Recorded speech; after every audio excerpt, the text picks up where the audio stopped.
Listo, vamos a hacer ahora el proceso inverso del ejercicio anterior para obtener la gráfica. Lo primero que debemos saber, si comparamos esta ecuación con la que habíamos escrito anteriormente, ¿sí? Miren que ahora empieza y cuadrado sobre 16 más x cuadrado sobre 9. Miren que como ahora empieza primero y cuadrado, ¿listo? Esto nos da la pista enseguida de que la elipse es vertical, ¿listo? La elipse, en este caso, tiene eje focal vertical. Entonces, este numerito que está debajo de la y es a cuadrado. Y este numerito que está debajo de la x es b cuadrado. ¿Listo? Entonces, vamos a ir sacando esos valores que están aquí. A cuadrado es igual a 16, ¿verdad? Entonces podemos decir enseguida que A vale ¿cuánto? 4. Le sacamos la raíz cuadrada, ¿verdad? Homólogamente, B cuadrado vale 9, entonces B vale 3. Le sacamos la raíz cuadrada. Listo. ¿Qué calculamos ahora? Necesitamos calcular el valor de C. ¿Listo? Que vamos a calcular, C. Recordemos la fórmula. La voy a colocar en rojo. Recordemos, b cuadrado es igual a a cuadrado menos c cuadrado. ¿Listo? Despejamos. Ahora pasamos c para acá y b para acá. Y nos quedaría entonces que c cuadrado es igual a cuadrado menos b cuadrado. ¿Listo? Entonces vamos a calcular el valor de c y decimos que c cuadrado es igual a cuadrado, ya sabemos que es 16, y b cuadrado es 9. Entonces quedamos que c cuadrado es igual 16 menos 9 es 7. Entonces ya tenemos que c cuadrado vale 7. Entonces el valor de c es igual a la raíz de 7. ¿Listo? Si usted lo quiere hacer en calculadora y aproximamos la raíz cuadrada de 7, ¿cuánto me da la raíz cuadrada de 7? Cualquiera de ustedes me puede decir más rápido quizás que lo que yo lo hago acá. ¿Cuánto es la raíz cuadrada de 7? 2.6. 2,6 aproximadamente. Muy bien. Listo. Entonces ya teniendo esos valores, ¿sí? Ya yo puedo aventurarme a hacer la elipse. Ya sé que es vertical y sé que tiene centro en el origen, ¿verdad? Entonces voy a trazar mi eje por cartesiano. ¿Listo? Y voy a ubicando los parámetros que están aquí, que me van a decir a ver si yo entendí finalmente los parámetros de la elipse o no. Vamos a ver si los entendí. ¿Quién es C? ¿Quién es B? ¿Y quién es A? Sabemos que C es la distancia que hay de dónde? Del centro al foco. ¿Listo? C es la distancia que hay del centro al foco. Entonces, como C me dio 2.6, vamos a ir colocando esto de uno en uno. 1, 2, 3, 4, menos 1, menos 2, menos 3, menos 4. 1, 2, 3, 4. 1, 2, 3, 4. ¿Listo? Supongamos que todo tiene la misma distancia. Vamos a ubicar primero el foco que está a 2.6. Más o menos sería por aquí. Y obviamente menos 2.6 sería más o menos por aquí. Este sería F y este sería F'. ¿Listo? Ahí estarían ubicados los focos. Las coordenadas del foco en este caso serían 0, raíz de 7 y de F' sería 0, menos raíz de 7. Esas serían las coordenadas de los focos. ¿Qué tengo que buscar ahora para hacer nuevamente la elipse? Los 4 vértices. Los vértices y los 2 covértices, ¿verdad? Ya sabemos que la distancia que hay de el eje mayor se llama A y la del eje menor se llama B. ¿Cierto? Eso ya lo tenemos que tener ahí clarito. Entonces, la distancia al eje mayor se llama A. ¿Cuánto me dio la longitud de A? 4. Quiere decir que aquí va a estar el vértice. El vértice va a tener coordenadas. La coordenada sería menos 4,0 y el otro vértice va a tener coordenadas 4,0. ¿Listo? Ya ubiqué los vértices. ¿Quién me da los vértices? A. ¿Y quién me da los covértices? B. Entonces voy a ubicar los covértices. 1, 2 y 3. Sería aquí están los covértices, que sería 3,0 y 1, 2, 3, menos 3,0. ¿Listo? Ya puedo hacer mi dibujo de la elipse. Vamos a ver, ya tengo los, ¿cierto? Ya tengo los covértices, ya tengo los vértices y ya tengo el foco. Entonces, tengo aquí más o menos, vamos a ver si me sale la elipse. Ahí me salió más o menos la elipse. Y esa va a ser la gráfica de la elipse. Miren que no fue muy complicado. ¿Qué tenía que hallar yo? Como me daban A, me daban B, pero es primordial que usted pueda identificar quién es quién para después calcular el valor de C. ¿Y quién es C? La longitud que hay de dónde? Del centro a cada foco. ¿Listo? Entonces, veamos aquí la solución que nos plantea el documento.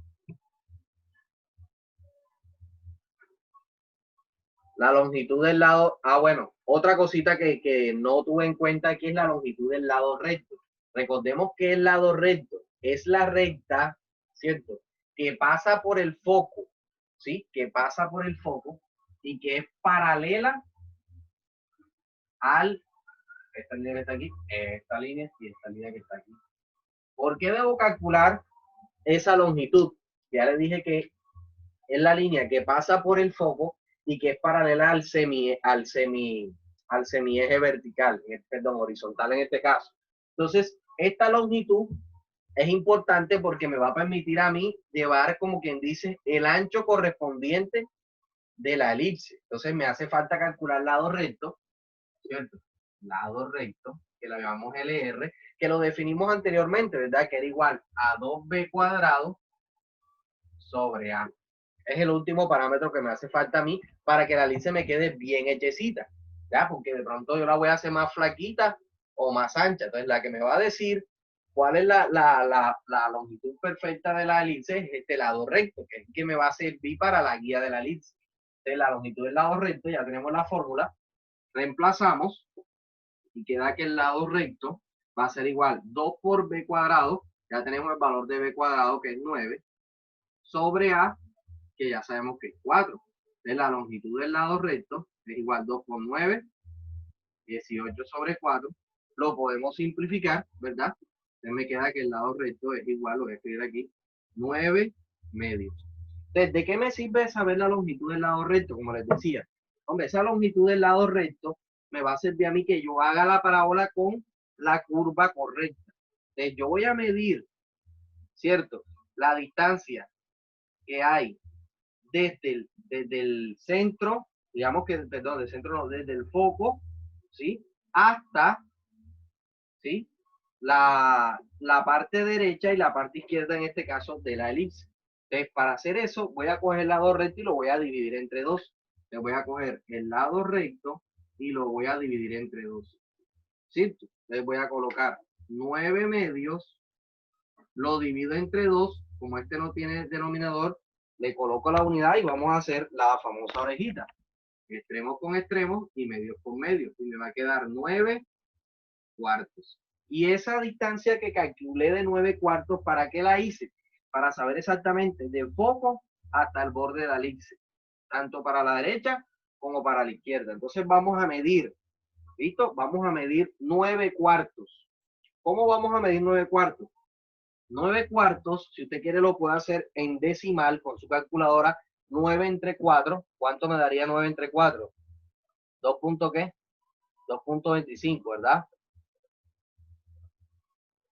2.25, entonces yo voy a medir 2.25, que sería más o menos por aquí, y lo voy a subir hasta el foco, ¿listo? Miren, me quedó casi que perfecta la gráfica. Aquí voy a medir también 2.25 y lo voy a subir hasta el foco. Ahí prácticamente sí me quedó. Entonces, esa distancia, que también la voy a medir obviamente para abajo, me va a servir a mí como la última guía para que la curva de la elipse me quede clarita o me quede real. ¿Listo? Por último, si yo quiero calcular la excentricidad de la elipse, el último parámetro que trabajamos, ¿cómo se calcula la excentricidad? ¿Cómo se calculaba? La fórmula era C sobre A, ¿cierto? De la excentricidad, ¿cuánto me dio la longitud de C? me dio raíz de 7, ¿verdad? Sobre A, que ya no nos daba el mismo problema, que era 4. Entonces la excentricidad, raíz de 7 sobre 4, digamos que raíz de 7 era aproximadamente 2.6, dividimos 2.6 entre 4 y eso nos da aproximadamente 0,66. Como pueden ver, la excentricidad es mayor que 0, pero es menor que 1. Entonces, una excentricidad de 0,66 está bastante estirada, se diferencia bastante de una circunferencia en teoría como lo vemos aquí. Entonces, entre más se acerque la excentricidad a 1, más estirada va a ser esa elipse. Entonces, aquí tenemos este ejemplo que nos permite calcular la excentricidad, nos permite calcular el lado recto, nos permite dibujar, hacer el bosquejo de la gráfica que lo vemos aquí resuelto. Entonces, esto nos va a servir. Miremos acá homólogamente al taller. Miremos lo que hay que hallar aquí. En el primer punto, que es el ejercicio 9, me dan la ecuación de la elipse y yo tengo que calcular el centro, los focos, los vértices, la longitud de los ejes mayor y del eje menor junto con la excentricidad. De todos esos datos ya lo podemos hacer, por ejemplo, con este ejercicio que está aquí. A partir de la ecuación podemos sacar A y B. ¿Listo? A partir de la ecuación podemos sacar A cuadrado y B cuadrado. Con A cuadrado y B cuadrado podemos calcular A y B, obviamente, podemos calcular C. Cuando ya tengo A, B y C, puedo calcular la excentricidad, ¿cierto? Porque solamente tengo que medir C sobre A. Para calcular los focos, ya sabemos que los focos, ¿cierto? La distancia que hay del centro a los focos se llama C, ¿verdad? Entonces, como ya yo calculé C, ya puedo saber dónde están los focos. Y como la distancia del centro al vértice mayor se llama A, ya puedo saber el vértice mayor. Como la distancia del centro al vértice menor se llama B, ya puedo saber los otros vértices. ¿Listo? ¿Qué es la longitud del eje mayor y del eje menor? Lo que estamos calculando, la longitud del eje mayor, si de aquí a aquí se llama A, simplemente lo multiplicamos por 2 y tengo la longitud del eje mayor. Si de aquí a aquí se llama B, multiplicamos esto por 2 y tengo la longitud del eje menor. ¿Listo? Entonces, de esta manera podemos resolver ejercicios como el ejercicio número 9, por ejemplo, el A, ¿cierto? El B. En el caso del C, el D y el E están escritos de acuerdo a la fórmula general de la elipse, que todavía no la hemos trabajado. Entonces, por ahora, nos vamos a concentrar, van a ir resolviendo todo lo que puedan, teniendo en cuenta la ecuación canónica, que es lo que hemos trabajado el día de hoy. La próxima clase, que sería el próximo lunes, vamos a trabajar la ecuación general y cómo convertir canónica a general y cómo se encuentran los parámetros estos en la ecuación general, que es muy similar a lo que hicimos de la circunferencia.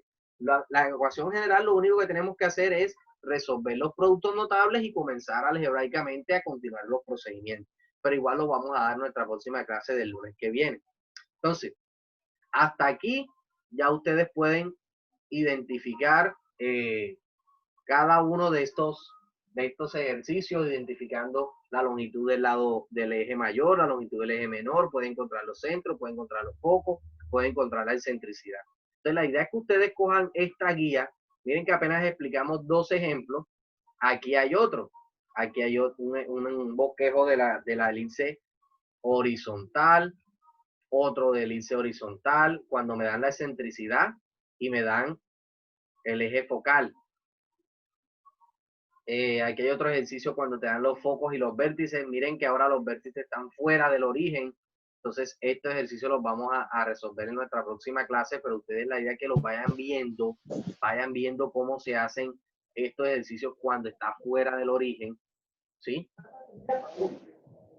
Luego, aquí hay un bosquejo de una gráfica, te dan la ecuación ahora fuera del origen y te piden que halles la gráfica y debes encontrar los parámetros. Te piden la ecuación de la elipse, ahora te dan A y A', o sea, los vértices mayores y te dan la excentricidad y debes hacer la gráfica. Entonces, aquí hay ejercicios de todo. Te dan 2, 3 datos y tú con eso calculas todo. Y aquí está paso a paso cómo se resuelven esos ejercicios. Entonces, la idea es que ustedes ahora, lean bien esa guía para que puedan ir avanzando en los ejercicios del taller. Y el día lunes que viene, ¿sí? Vamos a terminar de explicar lo que hace falta de la elipse, que nos hace falta ver la ecuación general y hacemos unos ejercicios cuando la elipse no tiene centro en el origen. ¿Listo? ¿Para qué? Para que usted ya pueda finalmente desarrollar todos los ejercicios del taller y pueda enfrentarse a cualquier situación que tenga que ver con el elipse. Entonces, miren que el ejercicio 10 dice, escribe la ecuación de la elipse con estos vértices y la longitud del lado menor del eje menor es 4. Entonces, te dan los vértices y te dan el eje menor. Entonces, usted ya tiene que saber que esos vértices, ¿qué significan? ¿Listo? Dependiendo de cómo estén ubicados los vértices, lo ideal es hacer un bosquejo de la gráfica para que usted pueda identificar A, puede identificar B, puede identificar C. ¿Listo? Porque ya usted identificando esos tres parámetros ya prácticamente tiene resuelto el ejercicio. Entonces, en el ejercicio 12 te dice que calcules la ecuación, te dan los vértices y te dan la excentricidad. Luego te dicen que hay en la ecuación de la elipse que cumple con esto que está aquí, que te dan foco, vértice, te dan longitudes. Entonces, la idea, como les digo, es que usted se haga un bosquejo de la elipse, identifique los parámetros, pero para eso tiene que tener claro quién es cada uno de ellos. Por eso les digo que esta parte que trabajamos en la teoría es muy importante que usted se aprenda, identifique quién es cada uno de esos parámetros, quién es A, quién es B, quién es C, quién es la longitud del lado recto, quién es la excentricidad. De todos estos conceptos que trabajamos aquí, que son los elementos de la elipse, usted lo debe tener claro para después poder calcular la ecuación de esta misma. Entonces, con esto daremos por terminado la clase del día de hoy. Miren que aquí hay que tener en cuenta más conceptos y por eso necesito que ustedes se pongan en sus casas a leer la guía, a intentar resolver a la par los ejercicios. Hombre, voy a leer 3, 4, después voy a intentar hacer 5 para ver si lo puedo hacer y vamos resolviendo análogamente los ejercicios del taller. Entonces, con eso terminaríamos la clase de hoy. No sé qué preguntas finalmente tienen.